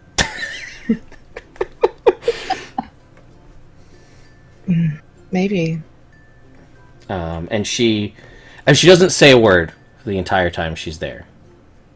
But she exudes this aura, and you could see, even, by the way, Ramalia, who is a quite powerful harper, and Carlin, who has seemingly several connections, just like, she just kind of exudes this aura of, like, you don't question why she's there or what she does. She just kind of has this power to her, and they seem to also provide that kind of, like, respect as someone, like, you just don't mess with her, you know. But, like, she's a slight, you know, woman. She doesn't seem to be physically strong. You don't see any magical accoutrement that might suggest, like, that she's a powerful wizard or anything of that nature. Yeah, they basically, they'll mingle with you guys for a little while, share a drink and maybe like a meal, but they're basically, Colin just wanted to make the introduction to make sure that, you know, these are important people. You may end up hearing from them in the future, and if you do, you know that they're trustworthy and told to you from a trustworthy source. And I repeat both of their names and reach out to shake their hand if they allow it. yes, and Ramalia will do it quite, you know, and she's another harper. She will shake your hand, and with what's the word I'm looking for? Enthusiasm, you know, and as just as happy to meet a fellow harper agent. Although, you know, you could tell she's kind of the person she was like a field agent, and then she ascended, and now she's like in an office, and like it's not really her deal. And Elia will reach out. Well, she's kind of got her hands like crisscross in a like a sky blue robe, and she will pull hand out, and she will go to shake your hand, and this is one of like the firmest grasps you've ever felt. She doesn't say anything. She shakes your hand and then puts her hand back in her robe. And I rub my hand, but my thumb was really harder than I thought it was going to be. and then they will both, after they share the drink and, you know, a little bit of chit chat, the three of them actually will, the two of them will get up to leave, and then Carlin will kind of escort them to the door of the yawning portal and open the door for them and lead them out. And as they're looking out, or as they're walking out, Elia turns, just kind of like looks over her shoulder, and again, Lux, you see her staring at you for like a brief second, and then she walks out the door. And then he will shut the door behind them and come back to the table to sit with you guys. I get up from the table. Okay. And he like sits back down, and you like get up. And he's like, all right. So you get up from the table. I'm gonna walk out.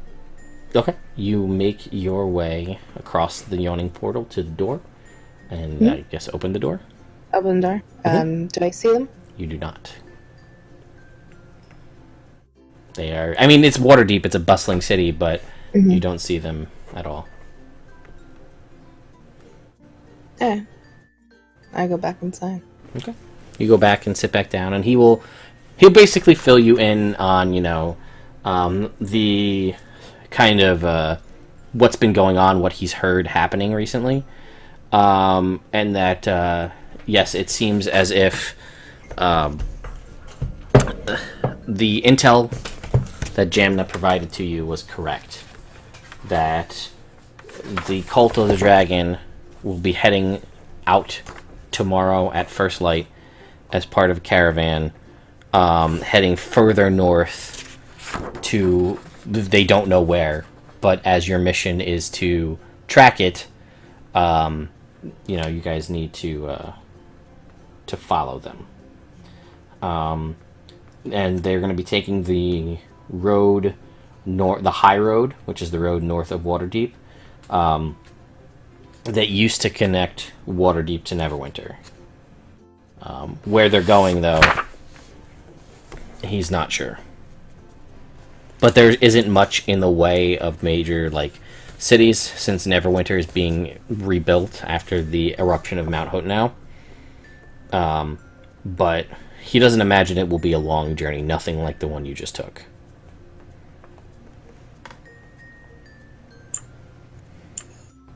All I'm saying is that if anybody else travels with us and we kick some jerks out of an inn, we're letting everybody in the inn. You're never gonna let me live that down, are you? No. He will also tell you that, it's, you should have no trouble finding cover as escorts for wagons, and he will say to you guys to meet, that you can just meet kind of near the exit out of the north gate of Waterdeep. Andrew Brifferhue. He is the commander of the High Road Charter Company, which is a consortium of guilds that deal with that are kind of chartered by Lord Neverember, formerly of Neverwinter. Listen, I can't help with that. But basically, yeah, he's the guy you want to talk to. But as the high road can be perilous at times, you should have no problem getting hooked up. But he's the guy you want to talk to. What was his name one more time? Andrew Brifferhue, Briferhue, Briferhew. You can just call him Andy. That should be fine. I call him Evil Homer. You can do that as well. He won't get it, but some of us will. Yeah, and that'll pretty much be it. And he says, he wishes you good luck on your journey. Thank you again for any of the follows from you guys. And he will drop on the table. He said, I couldn't acquire much as I've been doing a lot of running around trying to gather as much information and make the contacts and connections I need. And I'm also, and he will, you guys will, I'll say in this time, talk to him about procuring or selling your items for you.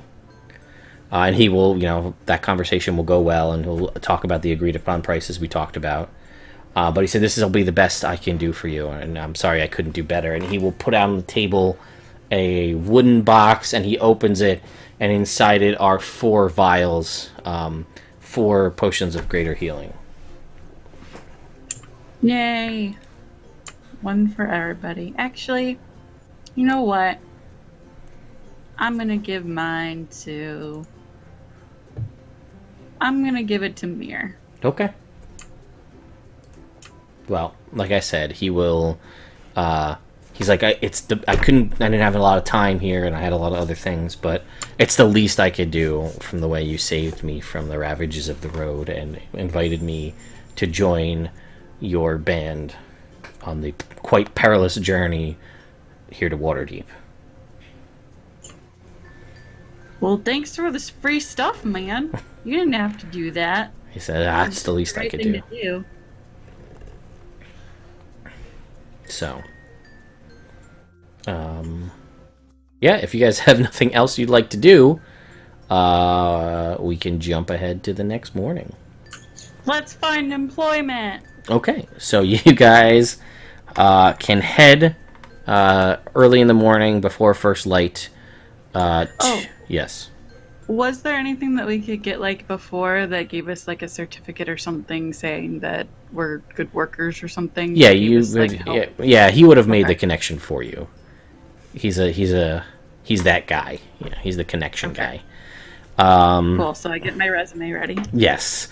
And he will hook you up. You guys You forgot that last time. Yes. He will go. You guys will go make your way to Andy. You'll get hooked up. And you will be able to join this little charter, and I will tell you the makeup of that charter. So, heading north is 6... It's a convoy of 6 supply wagons, 12 escorts, including you 4 and Jamna, Gleamsilver. She's there waiting for you guys, basically, when you arrive. And 24 laborers as well. And as you guys are sort of getting together and rolling out, basically, do they tell you that? I just want to check. That's all pointless. That basically there is some sort of road work happening at a roadhouse. And the laborers and most of the caravan stuff are to relieve the current workforce. As you guys, as you're setting out and you're on your way, you guys are the escorts to protect them as they make their way there.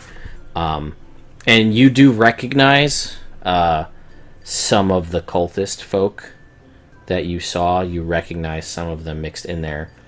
You guys are, I'll say you guys would have had the pre-thought to, disguise up as you start. As soon as you were like, oh shit, whoop, hood's up, let's be careful about this just to be safe. I put my boring clothes back on. Yes.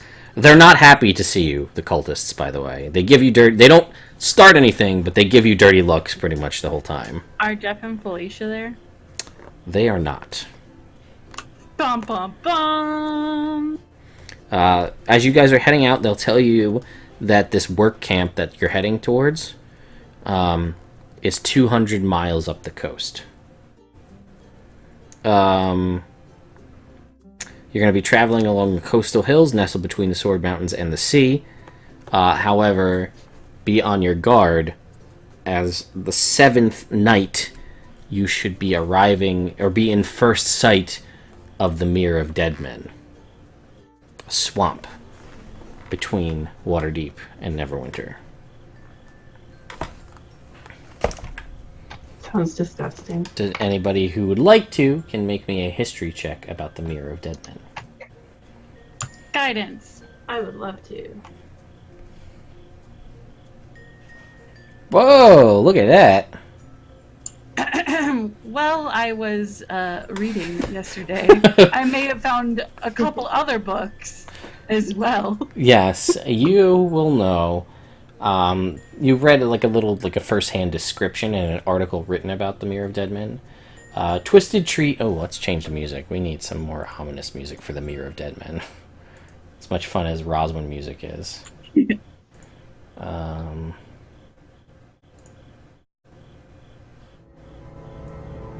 That might be a little too much. Oh, no. This one?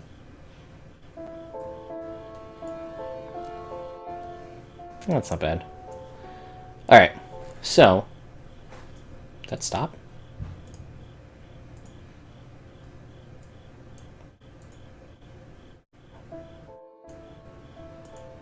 Okay.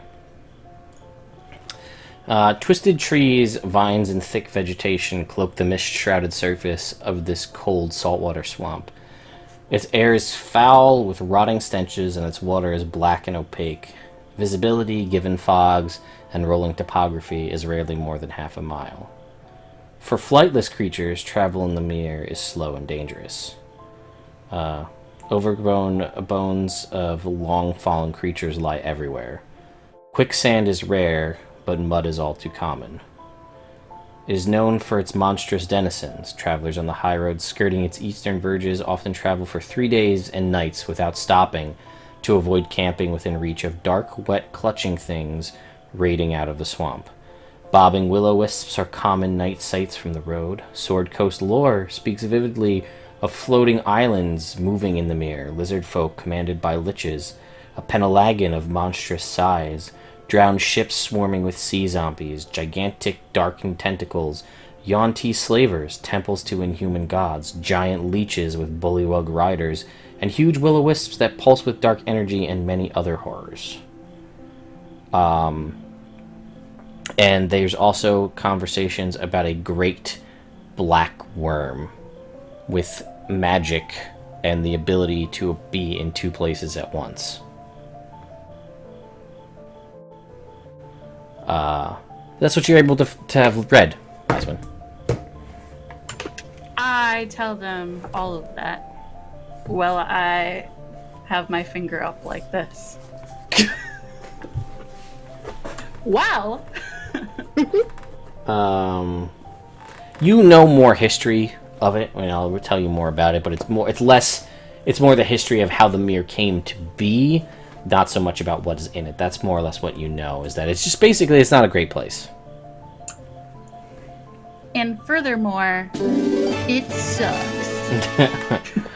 But yeah, for all intents and purposes, everybody roll me 1d20. Done. Okay. Okay. And then lastly, Mir, 1d20, please. Okay, you guys basically have an uneventful travel till you reach the 7th night and the Mirror of Dead Men is in sight. Your party and the caravan decides to stop just outside of reach of the mirror so that you have the opportunity to get a full night's rest on the off chance that you do decide to book it through in 3 days and 3 nights without sleeping, so that you do not have to spend a night camped within reach of the mirror. So you're able to achieve your long rest, and everybody,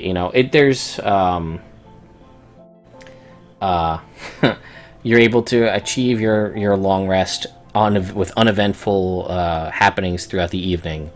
And then on the dawn of that 8th day, as you move towards the Mirror of Dead Men, that is where we're going to end for tonight. I know Liz wanted to end early because she's bad at doing homework. This is a good cutting off point, as I don't imagine the travel through the mirror is going to be as uneventful. I could be wrong, but we'll see. We gonna die.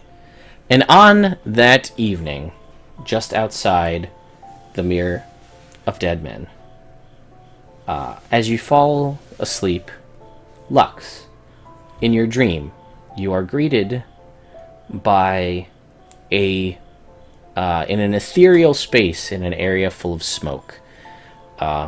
You find yourself wandering, lost and alone, and you are greeted by a golden ethereal owl greets you in your sleep. And it leads you away, and it makes you make your way out of this smoke, where the owl just kind of turns and looks at you a little mysteriously, and then you wake up. That's all you got. Okay. So, but anyway, we will see you guys in 2 weeks' time on just to confirm the date, on the 16th of October, where we will continue where we left off here. Be sure to come out tomorrow to see another episode in Chult for Tomb of Annihilation. This Wednesday on It Builds Character, I will be doing, oh boy, something. Hang on, let me tell you, because I don't actually know what I'll be building. If you guys want to come out and watch me build characters in D&D 5e, Build Godzilla. I could, if you want to add that to the list. That will be in February. Sephiroth from Final Fantasy VII is this week's character. And then yes, be on the lookout for more D&D content as always. And hopefully, I don't think it's going to happen for next week. I wanted it to, but there will be a new campaign starting on the off Mondays where the Belladonnas don't play, so that if you come to Nerd Immersion on a Monday, there will always be a game. And Brittany, who you saw in chat, will be in that game. So, as well as some other folks. We'll see how that goes. And then, be on the lookout for some probably Super Mario RPG streams, because I was one of the lucky few who managed to snag an SNES Classic. So that will be happening. And, this weekend, I haven't decided the date, but if you know anything about me, and make your judgments as you will or won't, I love myself some My Little Pony. My Little Pony the movie comes out this weekend. Yeah, I'm totally seeing it. As part of that, I have an extra 2 sets of these My Little Pony D&D dice. I will be doing a giveaway over the weekend in honor of My Little Pony the movie coming out. So be on the lookout. Follow the social media to potentially win yourself a set of, this is the dice tin. Super cool. And then these super awesome pink sparkly dice. Come on now. You guys know you want a set of these. So, anyway. I'm not into dice, but I'm super into My Little Pony, so I'm having a internal struggle here. It won't be anything crazy. It'll just be like a like and share the post kind of a situation. So, And I do want to say, I wanted to say this. Oh, you're right. Yeah, go ahead. Yes. Shout out and thoughts and everything over to people in Vegas and to everybody who's been hit by a hurricane. Yes. Donate money if you can. Donate blood if you can't donate money. And if you can't do that, then send good vibes their way. Thinking about all you guys. Yes. Seriously. We wanted to say that at the beginning, but I forgot. So, better late than never. And again, yes, and in a similar vein to that, all the extra life stuff is going on, and that does help. That'll help with that, but it's targeted towards kids specifically. So, we will have our game happening in just over a month, where all the donations will go to help kids in need. And you can see us play goofy stuff, and you can do things like add decks of many things. It only works out well for them sometimes. I do have pre-donations for the stream, so you can help me build my character by donating money. So you can pick class. I have class open. I have name open. You can name my character. I just ask that it's not something terrible that I can't say on stream because it's so vulgar. Oh, that's happening now. I'm collecting donations to donate to her to just make it the worst fucking name that would make your grandma cry. If you click, I think as long as it's not offensive, I guess is what I'm really trying to say. Yeah, the second link in there, if you scroll down, you'll see a list as I start filling out the players in that game. Laura's name is a link, and it'll take you to her page where you can donate in advance to change things about her character. So, anyway, guys, we're exactly 11 o'clock. That was enough rambling. I cut it enough early that we can cut it when Liz wants to go. So thank you again, everybody who came out to check out the stream, and hopefully we'll see you guys tomorrow night for the next D&D stream. For Chetin and Cholt. Yes, it'll only go poorly for them. So, anyway, guys, we'll see you next time. Thanks. Bye, guys. Bye.